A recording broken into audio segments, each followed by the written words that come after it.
And with that, we'll go to our superintendent's report, and I'll turn it over to Dr. Hefner. Thank you, Mr. Chair and members of the board.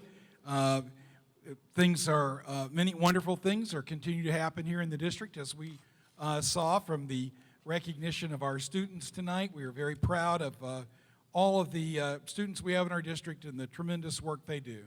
I would just mention a couple of data points before we go to our first report. And one, which I want to share, is that we had our first visit to the center from a representative from Japan who was here last week. Again, we've had 3 delegations visit us from China, but I think it's very significant to know that people all not just here in our own state and not just within the United States, but literally from other parts of the world are very interested in what we're doing at the Center for Advanced Technical Studies. I would also like to tell you that the future is bright for us. I give you a data point. During the month of February, we held our annual elementary and secondary science fair here in the district, and the students who won here go on to compete at the regional science fair level during the month of March. Just to give you a couple of data points from that. Over the past 2 years, we've had an increase of 35% in terms of the number of participants in the elementary science fair, and we have also had an increase of 31% in our participants at the high school level.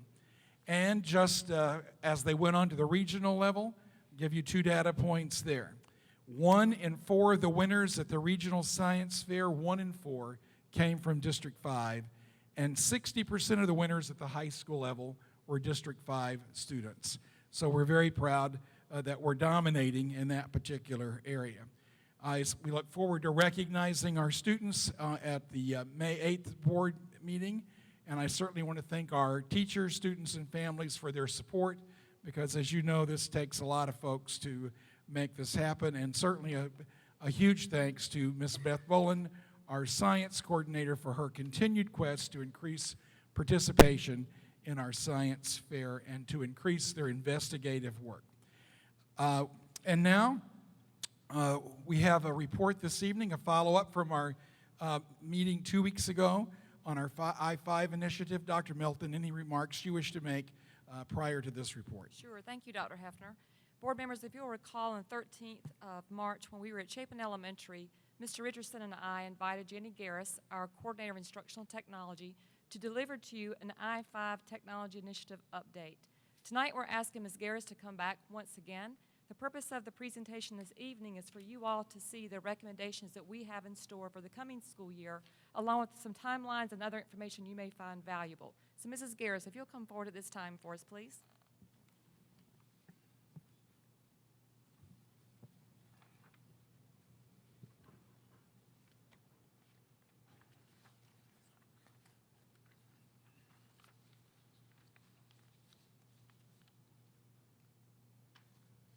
Good evening, Mr. Chairman, board members, Dr. Hefner, and district cabinet members.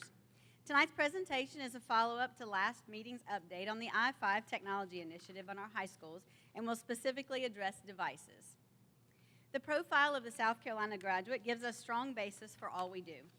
Giving our teachers technology tools allows them to provide world-class knowledge and skills for our students, helps ensure that our District 5 graduates are ready for whatever college and career they choose, and this is always the focus as we make our decisions that will influence the teaching and learning in our classrooms. As I said last meeting, the iPad minis that are provided to our high school students are now 4 years old. The operating system has reached its ability to update, and they do not meet specifications for state-mandated online testing. They also create challenges for our students using Google Apps, which is the preferred platform since we are a Google Apps for Education district. With this current reality, a new device for our high school students is a necessity. Throughout this year, input on a new device has been ongoing. The Measuring Success Committee that includes teachers representing all departments, digital integration specialists, and administrators, as well as the survey given to all high school teachers, both indicated that a keyboard for research and creating or editing documents and presentations was a priority. Other physical characteristics deemed as priorities by each group are listed here in priority order. On the left, committee's priorities are listed, and on the right, you see the teacher survey priorities. These lists were given to our technology department to begin looking at devices that would meet their allocated budget and these instructional priorities. Since giving the list to the technology department in late January, we have also surveyed our students to ask their preference for devices. There are a few days left in the survey, but this chart shows our current results. Freshmen and sophomores were separated from juniors and seniors on this graph because the results were very interesting. Freshmen and sophomores have been issued Chromebooks in the middle school and iPad minis in the high school, so they have experienced the capabilities of both devices. Their preference for academic work is clearly for the district Chromebook, as indicated by the tall blue bar second from the right. Juniors and seniors have only experienced the iPad mini in high school, but their preference, shown by the red bar in the middle, is for a personal Chromebook or laptop over the district iPad. In the previous presentation, these recommendations were made as a collaboration between instruction and technology. Moving forward in our I-5 initiative, we should match new devices with identified needs, consider cost of replacement and repair, refresh a portion of the devices each year to avoid large purchases every 4 or 5 years, and provide a consistent Google platform for our students and teachers. The timeline for this process to reach these recommendations has been ongoing throughout this school year. In October, the Measuring Success Committee met about instructional priorities for one-to-one devices. In January, the Digital Integration Specialist surveyed teachers at each high school, and the committee set priorities for the physical characteristics of the device. The student survey began March 1st and will close this Friday. The next steps for the timeline are listed here. The technology department plans to place the device order no later than April 7th so that teacher devices will be here and ready to be issued during the week of May 29th, the last week of school. Instructionally, giving teachers their devices before the students get them in August gives the teachers the summer months to become accustomed to the device. This will be a great benefit to our teachers as they take classes, attend professional development, and write curriculum and lessons over the summer. During the month of June, approximately 5,000 devices will be delivered to the schools, and then over the remaining 5 weeks, the technology department will begin unpacking, inventorying, enrolling the devices in order to have them ready for students to receive at registration, as we have done the past 2 years. Issuing devices at registration allows teachers and students to hit the ground running with instruction that integrates technology on day one. Using these recommendations as a guide, technology compared a range of devices. Even though the iPad does not have an attached keyboard as requested by teachers, it was included in this comparison since it is the current device for high school and keyboards can be purchased for them. Also, this iPad here is larger than the current iPad mini and could be used for most required testing. The prices listed here are based on state contract pricing. On behalf of Instruction and Technology, our recommendation is to choose one of the 2 HP Chromebooks. These align with our instructional goals, meet all current online testing requirements, and are feasible for technology support and the budget. These 2 Chromebooks meet all 9 of the criteria determined by the Measuring Success Committee and the teacher survey. They are durable education edition models and will include a case. Because Chromebooks support Google Apps, they are well aligned to the professional development and training that has been ongoing for our teachers. Next school year, 3/4 of our high school students will have experience with Chromebooks in middle school, so the transition for them will be very smooth and familiar. The Chromebook with touchscreen is a new hybrid device, sometimes called a 2-in-1, because it operates like a standard Chromebook, but also has touchscreen capabilities, and it folds back 360 degrees so it can be used like a tablet. State pricing on this device will be available April 1st, but we expect the price to be no more than $300, and we hope it will be coming in closer to the $250, $270 range to bring the total cost less than $300 per device. As the I-5 Technology Initiative continues to evolve and grow, teaching and learning remain the focus of all we do. The Office of Instruction and the Technology Department want to thank the school board for supporting Dr. Hefner's vision to move our district forward and for supporting our teachers and students by giving them the tools they need to continue District 5's sustained high level of success. Thank you. Ms. Garris, thank you for your presentation on behalf of Mr. Richardson and myself. Dr. Hefner, if you'd like to have any questions, we can certainly field any questions that the board may have. Anyone have any questions at this time? Ms. Hutchison, then Mr. Cates, then Ms. Hammond. Thank you. I just want to commend your committee and the whole instructional staff. This has been a wonderful process, and I'm very impressed by it. Very well thought out. I did have a question.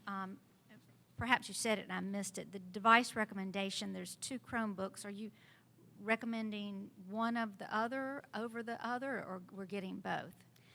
The second one listed there with the touchscreen, we don't have a firm state contract price yet since it's a new device. So until that price comes in, that could be a factor in if we would go with the touchscreen or not touchscreen. Other than that, they're that's the big difference between the two. So the preference, if the price is not a factor, is the one with the touchscreen? I believe so, yes. Okay, thank you. Mr. Cates. Several years ago, I was on a technology subcommittee here at the district, and we talked a lot, and I think it was even a part of the technology presentation at that time, about being device adaptable and bringing your own device. And that may be different than this conversation, but are those still primary goals that we're pursuing? And if so, what are we doing to make sure we have the infrastructure to support that? Let me take the first shot at that, and Mr. Richardson may jump in, and Ms. Garris may follow. We are preparing later on this month, or in April, I should say. I keep thinking it's already April. In April, we are bringing in a team of specialists from outside of School District 5 that we have contracted, known as Future Ready. This group is going to come in and help us do an internal analysis as to what kinds of infrastructure needs might we have. Including with that will be our finances, will be our operational systems, all the hardware pieces of the puzzle to make sure that we're looking at things holistically. We're going to take 2 days of work with this external team. We'll start with Dr. Hefner with the vision that he has for us in this I-5 initiative. What you've heard last meeting and this meeting have been what we've done thus far with this initiative. We've gotten through the first, what we see as phase. We've gotten through the basic skills for teachers, the basic skills for students to be able to use. Now we're ready to look ahead. So Future Ready is going to help us do that, working within the operational system that we have. But Mr. Richardson and his team have brought in a lot of external contracting companies to make sure that our infrastructure is ready. As far as being device adaptable, I think we would all agree that's something we want to pursue, which is why we think the second, maybe more expensive device may be a good fit because it has the touch capacity in addition to the keyboard, in addition to the Google platform, which is pretty versatile. So we feel like that would be a good blend, but make sure I say this before Mr. Richardson does, we've got to operate within the budget that we have. So that's the key component as to what we choose to go to operate within the capital budget that you all have recently approved for us. So we still want to be device adaptable. However, we'll add, when we reported to you back in the month of January that we had some wireless issues, that likely was a part of having so many devices using our internal internet, so that may have been a piece of the puzzle that we discovered, which was a lesson that we've learned. Mr. Richards, anything you want to add to that?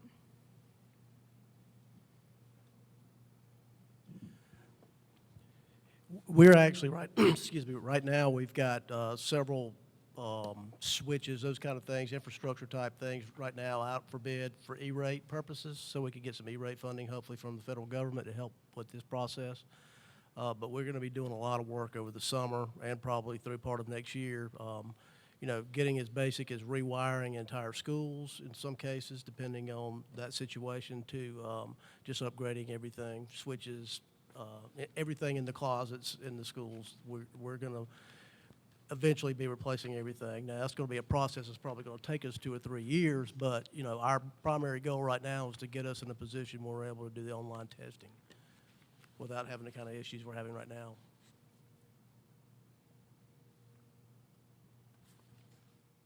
Thank you. Ms. Hammond.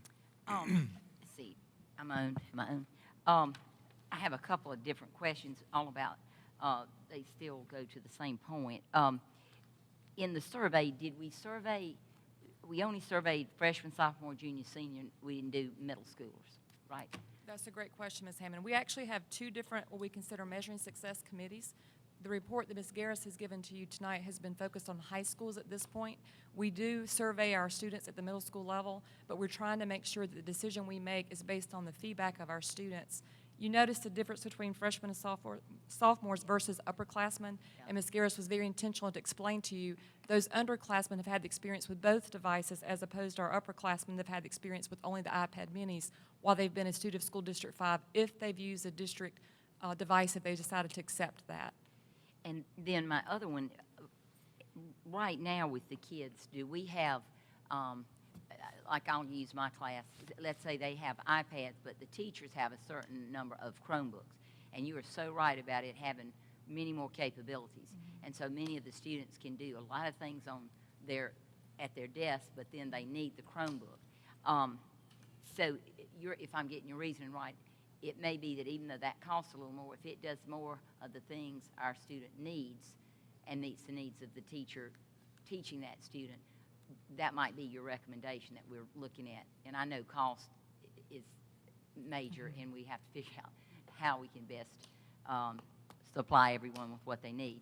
My only other thing is when you're deciding on these, and I know you're talking to teachers, but we really do have to continue to hone in on, when we buy a device, how it can be monitored by the teacher. There is much misuse of them, no matter, even though, you know, I can be on my Google Classroom and see when one of mine's trying to email their friend, and they're off focus of what you're doing. But it may be as technology moves forward, we can buy something, the more updated, they're going to, although the kids are going to always be one step ahead of us, probably, because they can work everything. But I do want that to be, you know, as you're deciding what's our best bang for the buck, I really do want to look after what is best for the kids. I'm so glad to see the survey by the kids. Absolutely. I think that's great. But and thank you for answering the question about the middle school. But I would say please be asking the questions about the monitoring. We are currently trying a product at Crossroads Intermediate because they actually offered to pilot that for us to find out the management piece. Yes, it's key. Obviously, management depends on the proximity of the teacher. And of course, our teachers work very hard, so they're watching what our students are doing. And you know, School District 5, all of our students are completely engaged with instruction with their devices. There's no misuse, I am sure, happening in this district. But should there be a student that happens to do something that they are taking a different account rather than attending to instruction, this product that we're trying at Crossroads Intermediate School, we are anxious to hear feedback from them. And because of their interest and willingness to be the guinea pig, we look forward to hearing from them. So if the board is interested, we can certainly bring back an update to you as to their request and recommendations they made, because of course there'll be a cost to that as well, that we'll have to work with finance and the allocated budgets that we have. Thank you. I think that's it. Thank you. Thank you, Ms. Garris. And at this time, we'll go to our Office of Finance and Operations for our monthly financial reports. Mr. Richardson. Thank you, Dr. Hefner, members of the board. In your packet in Exhibit D, you have the February financials. Thank you. We are officially, as of February, 2/3 through the fiscal year. Just to give you a little highlight of what happened in the month of February, we brought in revenues of $8,581,142. We had expenditures of $14,549,347.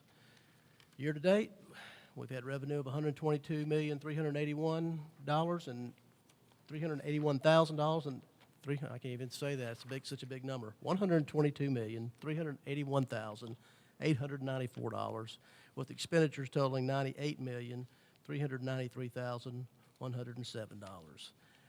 The detail for revenue and expenditures is in here for the month of February, and if you have any specific questions, I'll be glad to try to answer them.